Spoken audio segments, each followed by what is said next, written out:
Hello, everybody. My name is Kim, and I know Dane because I came out of the same uterus just 4 years earlier. But we are here today with the founder of Yeah Buoy Fishing. Dane, how are you today? Good.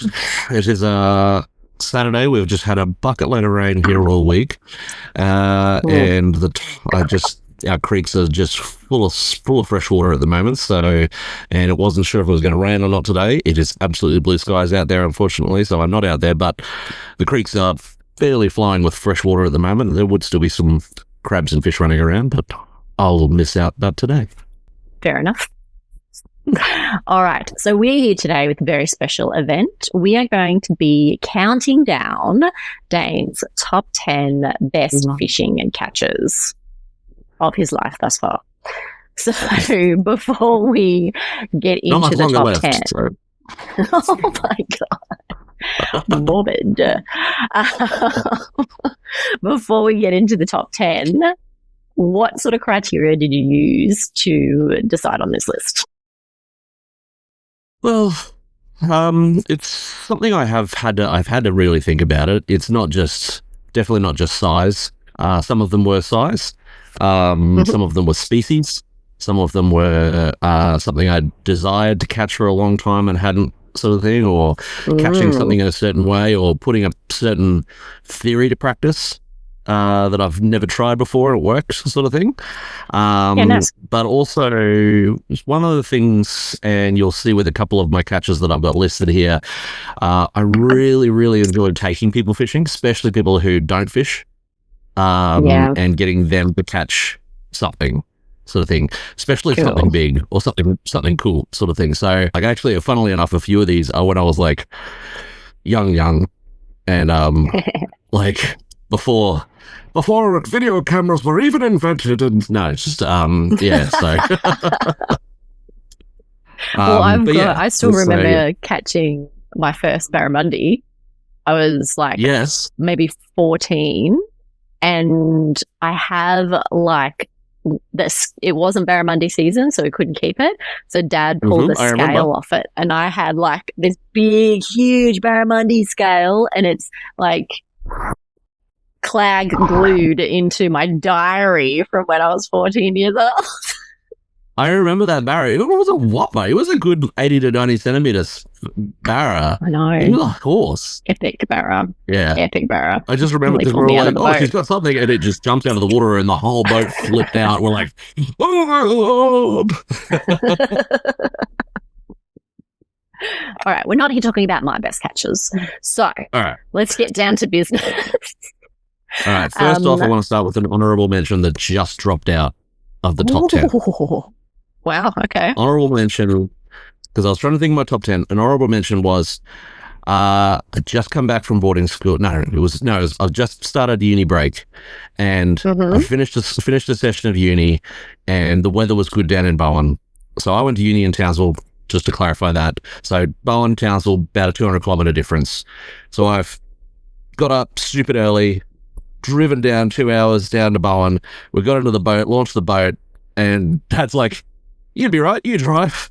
Dad's just forgotten the fact that I've just driven 2 hours down, sort of thing. So anyway, we've driven out fishing, and we've caught this nice little Spanish mackerel on proper sort of the appropriate fishing equipment, and we also had our little creek rod. You'd call it sort of a 6 to 10 kilo rod, 9 kilo line on it, just mono with a little gang, and a rotten old pilly on it floating out the back, and it's just flattened out.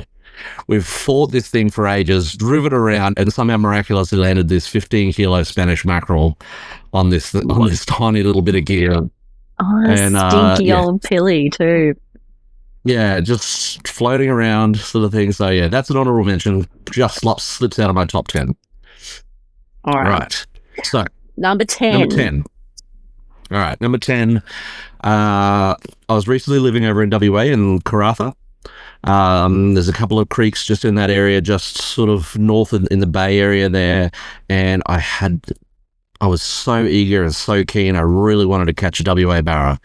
Unfortunately, I did not catch a WA barra. I've gone to one of the creeks, and I've never been to this creek, and I drove out, and there was a nice little rock bar there, so I thought I'll start throwing some lures there, and because barra will often sit on the rock bars and stuff, and as I'm throwing this a hard body lure, I just see this huge, not huge, but probably it was, I think, around 80 to 90 centimeter sort of threadfin salmon just swirl over the surface of the water. And wow. From my experience, I hadn't caught many threadfin salmon in my life, but from everything I've been made aware of, you catch them more on your vibe lure. So it's sort of like a rubber lure shaped like a fish. However, when you jig them, they sort of vibe through the water. I thought you were like just on your vibes, you know. yeah, just on vibe. It was the vibe, you know. So I've raced down to the tackle box, thrown one of those on, threw it, and in my third cast, I've hooked the threadfin. Wow. So I was like, my whole theory and everything was like I knew what I was doing. It's crazy. Yeah. I've hooked the thing, and I've got some hilarious video footage because I've got this threading on. It wasn't my first ever threadfin salmon, but it was just this whole experience was so cool because it was the first, like, I had it, I saw it, I put the right lure on for it, I targeted it, and I got it within a couple of casts. And then as I'm trying to land it, I think there was about 6 or possibly 7 attempts to try and net this damn thing. It was like Benny Hill music in the background. It was ridiculous. So the fear of losing it was very, very real. Oh, man. I just, like, that fish didn't deserve to be caught. He was a very unlucky threadfin salmon in the end. But he eventually was landed. And yeah, it was a fantastic start to my day. I already had a mangrove jack in the boat, and then that was just like this threadfin salmon, absolutely wonderful eating. So I was very excited about that. And yeah, number 10. Okay, so number 9 was a boat catch. Mm-hmm. So I didn't catch this fish. However, my best mate, Todd, not a fisherman, never really fished or anything. And we're at uni, myself and one of my other mates, we came down and the weather was good. And I said, let's go. I'll be able to take you out on the boat. I've taken you out. Dad wasn't around, sort of thing. I couldn't remember why, but he couldn't come out. So we've taken the boat out. All 3 of us have gone right out to Holborn Island. We're fishing out there. And I was just like, he's never caught a big fish. And he's caught, we're fishing 140 feet, which is around your sort of 40 meter mark-ish. If you're sort of, depending on if you're in feet or meters sort of thing. So it's deep fishing. He's got braid and everything on there, and he's hooked up to something. And it is just pounding him on the bottom of the reef, and he's just struggling to get it up. He finally sort of gets it halfway, but every time he get a little bit of line on it, it would just pull the drag straight back down. We had fairly strong drag on it and everything. He's pulling it up.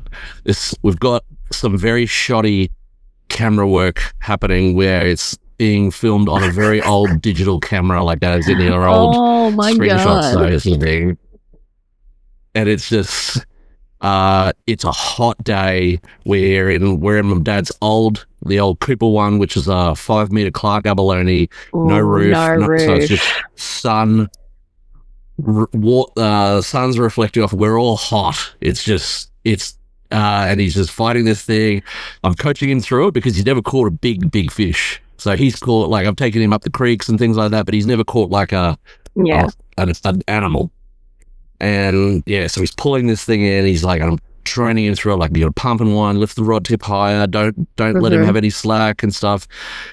And he's finally sort of got it into the point where we've got color. And as you see the color, I thought it was a cod at first. Yeah. And then I realized why this thing was fighting him the whole way up. And he's caught, I think to this day, the biggest Chinaman I have ever seen. What? So Chinaman. So yeah, this massive Chinaman. So if you're not familiar with a Chinaman, they are, well, for a long time you could keep them, but you couldn't eat them because they had ciguatera, which just bad, really horrible. I've never had it, thank God. No, it is terrible though. You can get temporary blindness. You're just vomiting and stuff if you eat it. And that's just because they've fed and eaten too many reef fish that have grown up eating coral. Yeah. So, anyway, so you used to be able to keep them back in the day, but people just kept them for crab pot bait and things like that, to the point where they became a no-take species. So I thought it was an endangered animal, but no, not an endangered, just a no-take species. Yeah. So I had to break the news to Todd when we netted it and landed on the boat, and his reaction was priceless. He was devastated.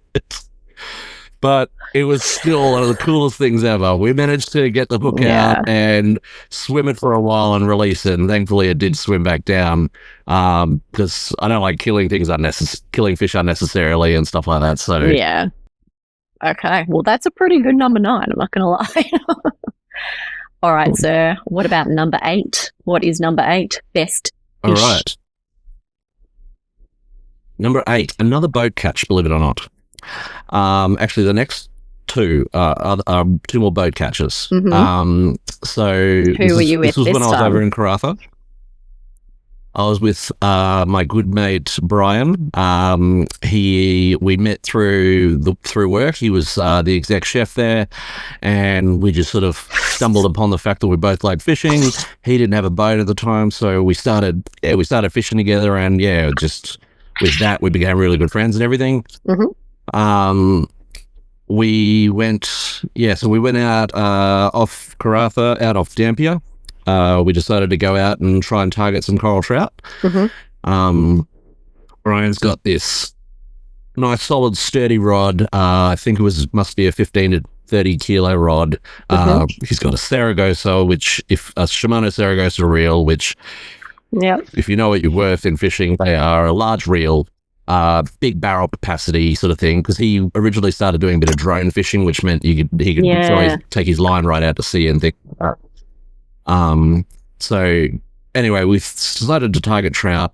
He's got I said to him, I was like, all right, so we'll use a lot of pillies this morning to try and, because trout are often more of a flesh bait, rather you do catch them on squid and prawns, but flesh baits tend to work a bit better for coral trouts and things. So he's over there, and his rod is just bent over, and he's just fighting this thing. And I could see immediately, like I've seen him fish. I could see immediately. I was like, oh, that's a big fish. Yeah. And I didn't know immediately. I was like, I either need a net or possibly a gaff. I didn't know. Right away, I was like, I don't know how big this fish is going to be. Yeah. And it's fighting this thing, and I was just like sitting there, and I don't know why, I just got so giddy about this thing, because I could just sense it was a good fish. Yeah. And we're pulling it in, and we sort of see this color, and I was like, it was wide in the body, and it was just like this little ball of something, and it was like, it seemed sort of white, and we couldn't tell what it was immediately. And then we realized it was a massive blue bone. Oh. So a blue bone or a bluey or a blue tusk fish. Several different sort of names for them. Over in WA, they call them blue bones typically. And if you've ever seen one and you fillet one, especially when they're smaller, their bones themselves are actually blue. That's the name. And so we pulled this thing in, and this thing was one of the biggest blueies I've ever seen. Now, I know they definitely get bigger, but for me, I don't have the patience to catch blueies. You've got to use crabs. You've got to sit there. Right. And I've tried it a couple of times, and I'm just not good at it. I have caught some in my life, but that's, and like, considering we weren't targeting them, that's like one of the best bycatch fish of all time, sort of thing. And it was just such a thrill to see that fish come in and see it on the deck of the boat. And I was even excited because later on we got pulled over by the fishing department, and I was even excited because I just wanted to show it off. I didn't catch it. I just wanted to show the visuals. Have a look at the size of this bluey. Wow. Were they suitably impressed? They were. Nice. Yes, they were. Yes. No, that was a ripper. Excellent. That's a good story. I like that one. I love it when you're not targeting them, especially when it's something that is hard to catch. It is. It's like they're predominantly feed on crustaceans. Like you can catch them on squid and octopus, definitely. And they will feed on other things. But if you're targeting them, like there's some guys off Bowen, the Clarks, the Aikens, the Gusses, they know how to catch blueies. Like, they know what to do. They go to the similar spots. They know the tides. Like Dad's told me some of these stories that like, that, you know, the moment the wind turns a certain direction, they're like, oh, they're not biting today. So they just drive home sort of thing. Cause they just know. That's just how long they've done. And they've caught some, I've seen some photos. They have caught some absolute donkeys. Like you could saddle these puppies up and ride them into town. Like they're crazy. Oh, God. Nice. Okay. Very cool. So that was number 8. So what is your number 7 best fishing catch? All right, number 7, and this is the last boat catch. So this was actually very recent, this one. And it's definitely a highlight of my reel for me personally, and for my marriage, as it was the Vajangler who caught this, my wife Bridie. Oh my God. Now, before anyone questions me on calling her that, she made that name up. So that sounds right. So coming out, I've always wanted to take Bridie fishing out off Bowen. Yeah. We finally get the chance to take her out off Bowen. Just myself, her, and Dad. We've come out and we've gone out to Holborn. Oh, yeah. And she's caught some fantastic fish in her time. Yeah. She's caught some huge trevally that you sort of, they're great. It's a great sport fish and everything. You take a photo, you release it, you sort of thing. But she's never caught a big trophy fish. And she's always wanted to catch that big trophy fish. So we've taken her out. We're fishing again. We're around the 150 to 140 to 150 feet, very deep. We're fishing deep shoals around Holborn Island and around Nares Rock, which is just off Bum. I've got her. She's had a BG 4500 reel, which is. So the reason I've got that reel is it's still got the strength, like 10 to 15 kilograms of drag, which is a fairly strong drag, but it's a smaller reel, so it's lighter. So we've got her out. We had a decent feed on, nothing big. We had some smallmouth Denegai. We had a couple of largemouth Denegai. I think we had a little trout on board. Like all of them were like legal, but like not things you like take home to brag and stuff, but just a nice feed sort of thing. And then so Bridie's hooked a fish. Now I've come a little bit more difficult in picking Bridie. When it first started out, it was very difficult to tell if she had a good fish or not. But now she's learning how to pull fish in. Now that she's learning, because she's been fishing with me for a while now she sort of knows how to pull a fish in. It's harder for me to gauge just by the bend of the rod and how she's fighting, how big it is. But this one, I could just sort of sense it was a bit bigger. Now, out there are some really big sharks out there. And when I say big sharks, I'm talking your big bull sharks, your big grey nurses, your big whalers. I'm sure there's definitely big hammerheads out there, and plenty of fishermen lose their catch out there to these guys. So we weren't sure right away. Sort of thing. So she's fighting, it was heavy, and you just saw the rod tip, and it was just deep beds when it was thumping its head down. And when you sort of see that, sometimes shark do that, and I was sort of sitting there, but you can tell when a shark's on often because they will sort of, and it's hard for me to sort of describe, but they'll sort of arc out. They won't just stay up and down below the boat.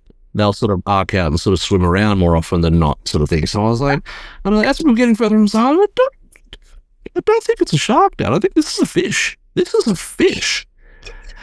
And she kept going, and she's pulling this thing in, and I'm like, she's doing all right. Like I'm there in case because if she wants to tap out, I'm happy to quickly hold the rod for her or anything. And she's determined. She is not a quitter when it comes to fish.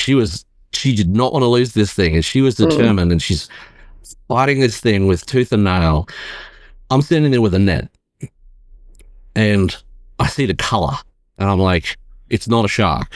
And I couldn't tell what it was right away. But it was not a shark. I could tell it just wasn't the right fin. You couldn't see a fin or the tail or anything. And I was like, and I couldn't tell if it was a cod or a big trout or something. And sure enough, as we got a bit closer, it was a mammoth gold spot cod coming up, right?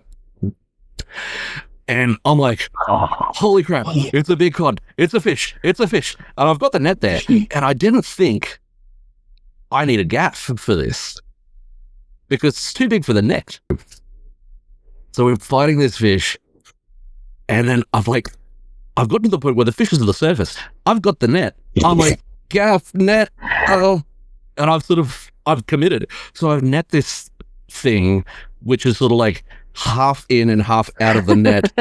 Thankfully, because it's come up from 140 feet, it was cactus by the time it got to the surface because the barotomo, the stomach was sort of coming up and stuff. Yeah. But I was able to then grab the other side of the net and basically just drag it over the side of the boat. This cod was about 105 centimeters long to 110. It was like, we didn't get a chance to weigh it because Dad's scale was broken, but it was over 50. It would have been 15 to 20 kilograms. Wow. It was a giant cod. Very good. All right. So we've just done number 7, which was a huge gold spot cod. So what is number 6? Top 10 best ever fishing catch. All right. Number 6. I must have been 16. I think. Yep. Yeah, I was 16. I was back from boarding school from Brisbane. We're in Bowen. We were still in the Dad's Clark, his open boat. Myself, him, and your husband Leon were out. We were fishing around Gloucester Island, and we were fishing off this little reef just out the front of the passage, sort of thing, off Bowen. This is all just at the very top of the Whitsundays, and it's called Baratta's Reef. And we're fishing there. It's a shallowish reef, 30 feet, like 10 meters sort of thing. Deeper parts, maybe 15 meters to 40 feet sort of range. But you typically catch good reef fish. There can often be lots of mackerel on top of the surface and stuff like that. So we were just there hoping to catch, just a nice little sort of feed to start the day. And no, it was later in the afternoon. I apologize. So yeah, we were just hoping to catch a couple more fish to sort of top the day off. Yep. When we're fishing that sort of shallow, Dad's grown up with teaching us just how to handline fish. So that's what we did. We just handline fish, and I still do it to this day when I'm fishing shallow water. I still love fishing with a handline. Show us your hands. We typically fish. Have you got the battle scars to show? I do have some, but yeah, I've still got one scar where I nearly got dragged overboard from a big cod. Remember still that here. one. Yeah, that was scary. So we purposely use maximum 50-pound handline for ourselves. That way, if you ever do get, say, the line gets wrapped around your hand or something like that, 99% of the time it will break before it gets a chance to drag you overboard if you're onto something mammoth.